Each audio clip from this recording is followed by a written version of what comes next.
Ce message va encore une fois changer ta manière de voir Dieu, changer ta manière de voir Satan et changer la manière de te voir. Bien-aimé, s'il y a une chose que tu dois retenir, c'est que Satan est le père du mensonge et Dieu est la source de la vérité. Je vais te parler de ce thème. Est-ce qu'un sorcier peut-il atteindre un chrétien? Il faut que tu t'asseyes et tu écoutes jusqu'à la fin. Bien-aimé, une fois Dieu m'avait envoyé en mission au Bénin. Ce que j'ai entendu sur le Bénin, oh mon Dieu, tu vas comprendre quand je te dis que Satan est le père du mensonge. Vous savez quoi? La première fois quand je partais au Bénin, quand j'avais obéi à la voix de Dieu, j'avais décidé d'aller en avion. C'était après la période du Covid. Et quand je suis arrivée là-bas, tellement que les gens m'avaient fait peur. Et puis ceux qui m'ont fait peur, c'était le plus souvent des pasteurs, des apôtres, c'était mes confrères. C'est avec eux je suis. Tu t'en vas au Bénin. Est-ce que tu es prête? Tu as jeûné. Tu t'es préparé. C'est pas n'importe qui va là-bas. Hein. C'est-à-dire qu'ils avaient tellement amplifié la chose que moi-même, ce que je savais du Bénin autrefois était petit à côté de l'information qu'ils sont venus me donner. Mais ce qui fait ma force, ce qui fait que Dieu m'a donné cette mission au Bénin, c'est parce que Dieu sait mon caractère. Dieu a pris le temps de me façonner au travers de la Bible. J'ai dit à Dieu, je décide de mettre ma foi dans ta parole. Même si l'archibishop, prophète de l'univers, l'archibishop, je ne sais pas quoi, vient me dire quelque chose, que toi, Dieu, tu me dis autre chose, c'est ce que toi, Dieu, tu dis que moi, je crois. Une fois têtu, et je l'assume, parce que j'ai vécu des expériences avec Dieu où effectivement je confirme que Dieu n'est point un homme pour mentir. Dieu est la vérité. Quand Dieu te donne une mission, c'est ce qu'on dit. On dit quand Dieu te donne une vision, c'est qu'il te donne la provision. Donc quand il te donne la mission, c'est parce que quelque part il a mis les dispositions pour que tu puisses accomplir la mission. C'est trop facile. Comment Dieu va m'envoyer en mission? Et puis lorsque je pars, imaginez que je prends mon avion et puis ça y est, et puis Dieu disparaît. Moi, il n'a pas envoyé. En tout cas, moi, je lui ai juste dit, c'est à elle de choisir. Si Dieu m'envoie en mission, lui-même est avec moi, m'accompagne, me précède même. N'est-ce pas ce qu'il a dit au peuple d'Israël lorsqu'il avait envoyé Moïse? Moïse avait dit non, qu'à un moment, tellement le peuple était têtu, Moïse a dit, Dieu lui a dit, non, moi je ne vais pas avec toi, je vais envoyer l'ange de l'Éternel, mon ange va marcher au devant de toi. Et Moïse a dit, ah non, si tu nous envoies, que toi-même tu ne marches pas au devant de nous, ce n'est pas la peine. Moïse aurait pu dire, ah mais c'est bien, l'ange de l'Éternel nous accompagne, ça nous suffit. Il a dit non, il faut que toi-même tu sois avec nous. Parce que Dieu est avec toi, Dieu à tes côtés, cela t'apportera vraiment une assurance. En tout cas, moi je savais que mon Dieu était avec moi, qu'il avait préparé le chemin, qu'il m'avait précédé sur le chemin. Donc je suis partie au Bénin, vous avez vu les vidéos, je suis partie têtue que je suis têtue dans la foi. Parce que la foi, c'est ça. On se lève, on s'enracine, on se bâtit, on construit sa foi. Le doute nous conduit dans la peur. La foi nous donne d'être ferme et inébranlable. Bien-aimé, je vais te parler de cette histoire dans la Bible. Moi, la Bible m'a délivré et je t'invite à avoir cette passion. Parce que c'est la Bible qui va te délivrer. Il dit, vous connaîtrez la vérité et la vérité vous affranchira. Lorsqu'on est venu en Jésus, c'est au travers de la Bible qu'on a découvert qu'il y avait un prophète qui s'appelait Jésus. Sinon, là, si on n'avait pas ouvert la Bible, on n'aurait même pas su qu'il y avait un homme qui est venu quelque part en Israël. Non. Donc si, à cause de la Bible, grâce à la Bible, j'ai connu Jésus, je dois toujours faire de la Bible la source de ma foi.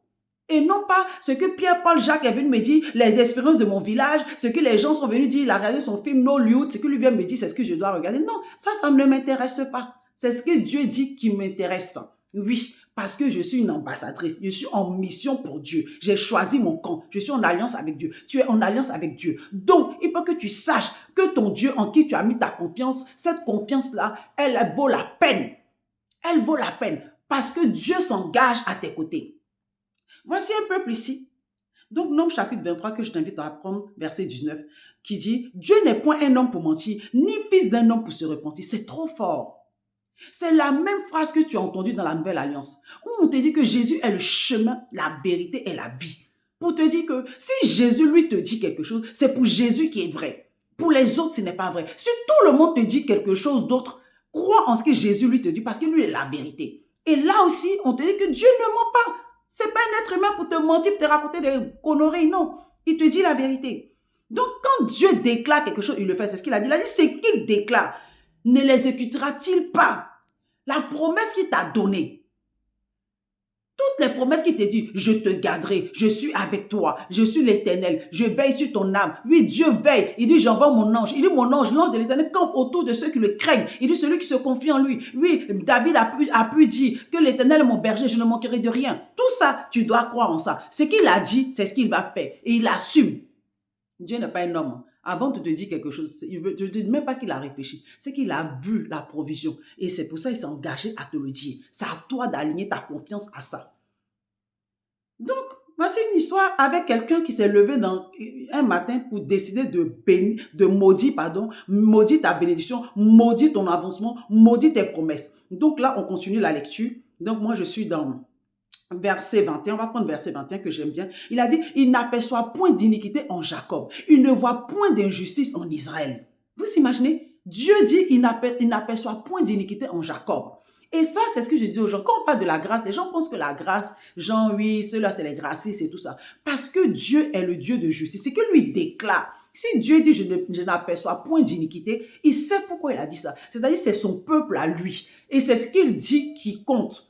En ce qui concerne ta vie, si Dieu dit qu'il t'aime, qu'il a donné sa vie pour toi, qu'il t'aime et qu'il veille sur toi, il t'aime, il t'aime. C'est pas je t'aime parce que tu as fait ça ou je t'aime à condition que. Non, je t'aime parce que j'ai décidé de t'aimer.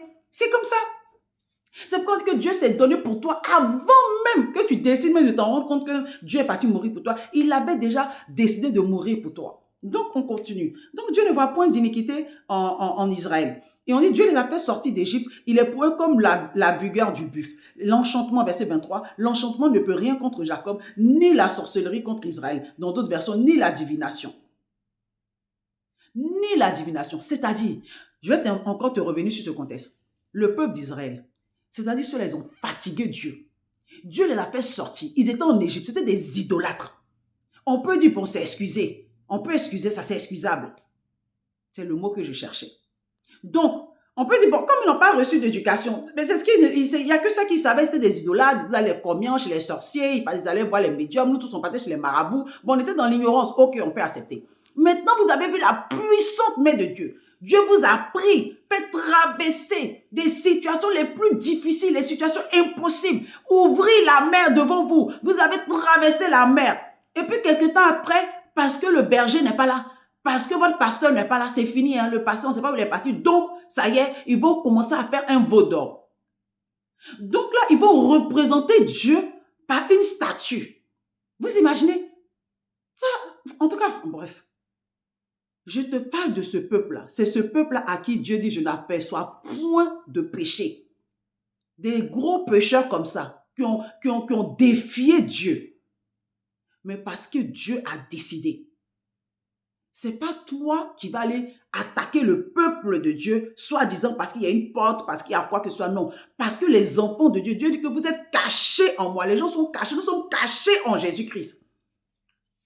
Donc, c'est ce qui s'est passé. C'est-à-dire que